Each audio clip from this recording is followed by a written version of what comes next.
First of all, I think this is a collective effort. Of course, CEO represent the bank, the franchise, but I think there are a huge amount of efforts behind the scenes. At the back of this, particularly this is my over 3 decades of experience in banking.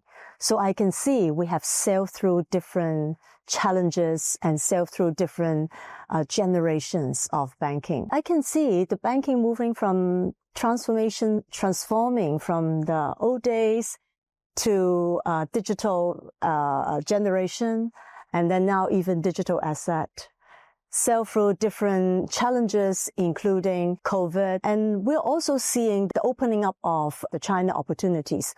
All these in the last few decades, last few years have produced huge opportunities and challenges. I'm really, really glad to have participated in this opportunities and challenges. We embraced opportunities like the new digital generation.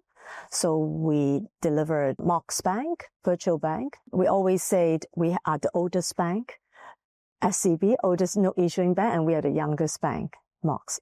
We have seen through a much bigger super connector role where we see clients are diversifying overseas, and Standard Chartered has a great network. So we have to leverage those networks to help our clients. So if you think about the last few decades, there are a huge amount of opportunities and risks. And I'm very happy that I've been part of the journey.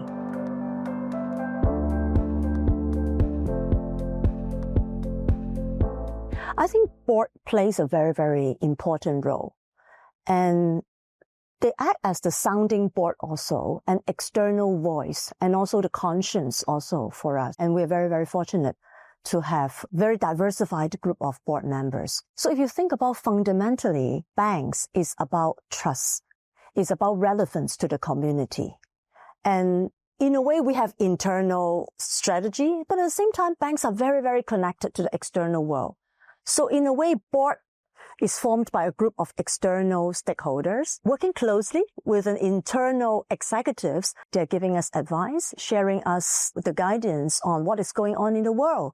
So, and from an executive, we benefit from that wisdom. We benefit from that diversified thinking. We benefit from someone who are always reminding you from an external lens. At the end of the day, it keeps our conscience, and it also keeps us as a very, very trustworthy organization.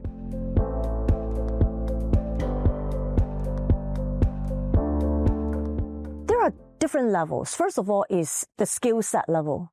Another is the leadership level. In a way, you can call it hard skills, soft skills. You can see the world has changed so much. From the old days, there is a balance sheet 101. I remember when I entered into the bank, first day, I was taught balance sheet, operations, banking 101. Today, they are important, but you have to understand a lot more. You have to know sustainability. You have to know digital. You have to understand a bit more on banking, and sometimes network corridor is also the skill set. I think how to upskill our people to be up to date to meet the client needs is the hard skills. That is important.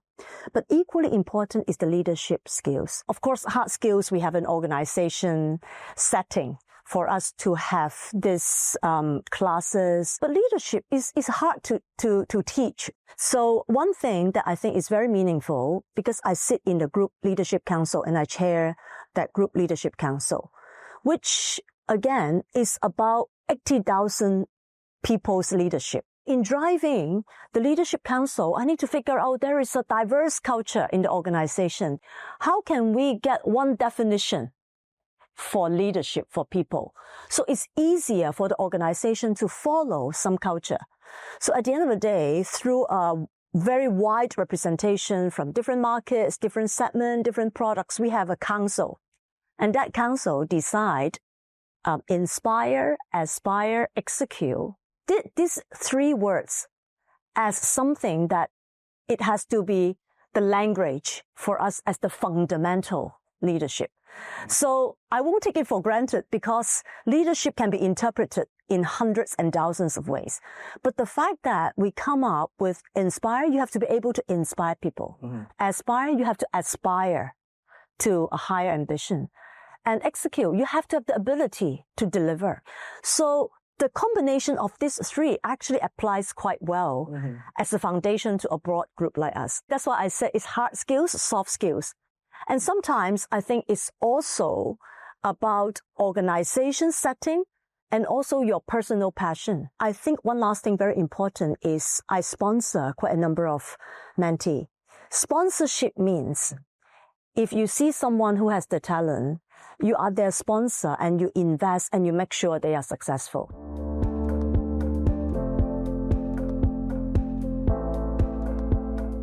Every leadership journey is a learning journey. AI, to be honest, is one of the many, many new technologies. It is transformational. It is going to create big changes. But personally, I do think human and technology has to coexist. If we can optimize and harmonize that, it will be very powerful. Then if not, we have to learn through the journey. So just now I said, well, to produce good leaders, the fundamentals, the inspire, aspire, execute, I think carries a lot on that. Using AI as an example, you have to role model it so that you can inspire people. And to aspire to that is also equally something that I see when people feel that, if I'm the leader, I have to demonstrate aspiration. It is not about delivering numbers or target. It's about aspiring a higher goal, aiming higher, or delivering the purpose. So I do see at the end of the day, AI actually is there to improve our efficiency, to improve the client experience. So if you think about a leader who can articulate that kind of aspiration and inspire others about this kind of technology and lead the execution, I think it would be very, very powerful. But as I said, I don't think leadership is about perfectionists. Leadership is about a journey where a leaders learn through different mistakes, goods and bads, and share that mistakes generation by generation. So everyone do not need to repeat that mistakes, but benefit from the previous wisdom.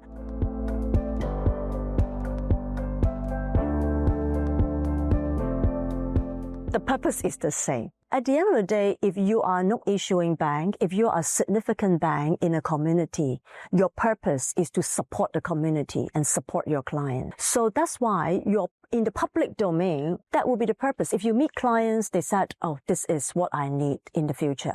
If you talk to corporates, oh, I'm going through difficult times, can you help me? So the purpose is the same.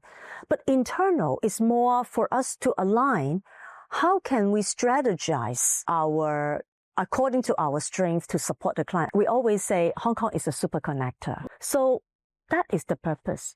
Because clients want to diversify, clients also want to understand in which corridor, in which parts of the world can they build their business to diversify their business, diversify their client segments. So banks take that up as an opportunity. So I don't think they are two different purposes. At the end of the day, if you bring them together, they are one purpose, but it's about the bank, how to leverage and use our internal strength to serve the clients and bring it to life.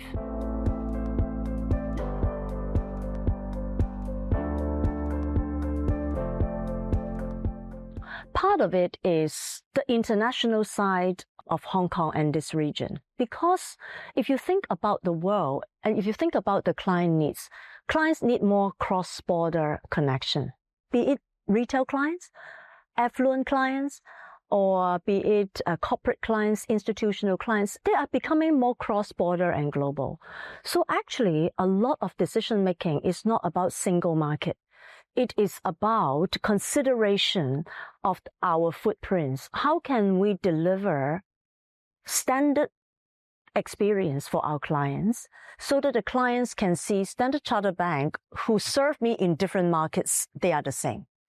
Very often we talk about cross-border, but it implies that if you bank with us, you will receive consistent professional expertise from Standard Chartered and consistent experience.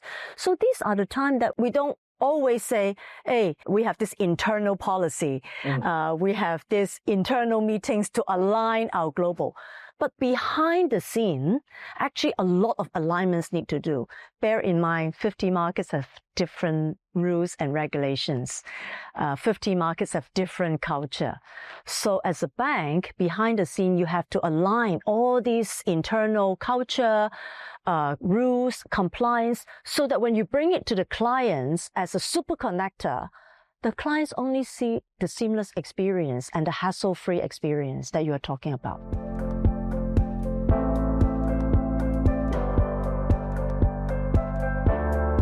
I think there are quite a number of them. Actually, a few moments is about when you go to create, innovate, adventure into something. You know that you will bump into failure moment.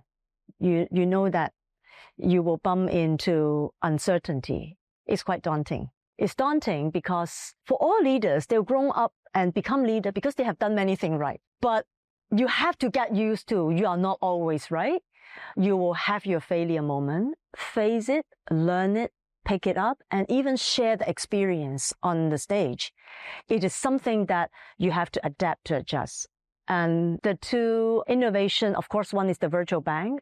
I think at that time I didn't know, and I didn't expect building a bank is so difficult. I was always saying that as a 160 years old bank, we carry a lot of legacy in our operations system. So there are many, many new things built on it. It's not that convenient. But when I'm building MOX, I'm building virtual bank, I think legacy is good because at least you have something to follow.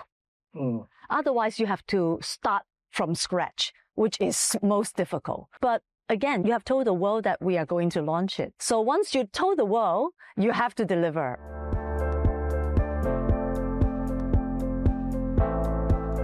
First of all, you have to ask yourself, who is your future clients? Are your future clients the same as your existing clients? So if they are not, why are they different? So what do they need?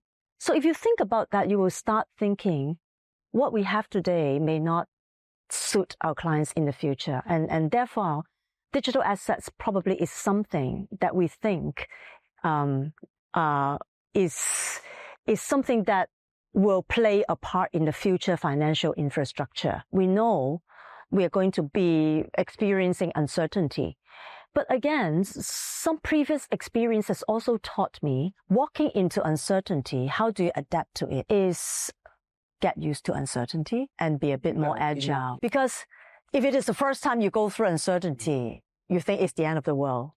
But if you always encounter some uncertainties, you will have the psychological safety and calmness, how to deal with it. And in this world, when the world is full of geopolitical uncertainty, the world is full of different types of uncertainty. So I think get used to it and become more agile. And again, as a leader, at the end of the day, you have to give that psychological safety to your team. So again, if you tell yourself that it is important and as a leader, you have to do it, and this is a commitment that you made to the team, again, you will make it happen.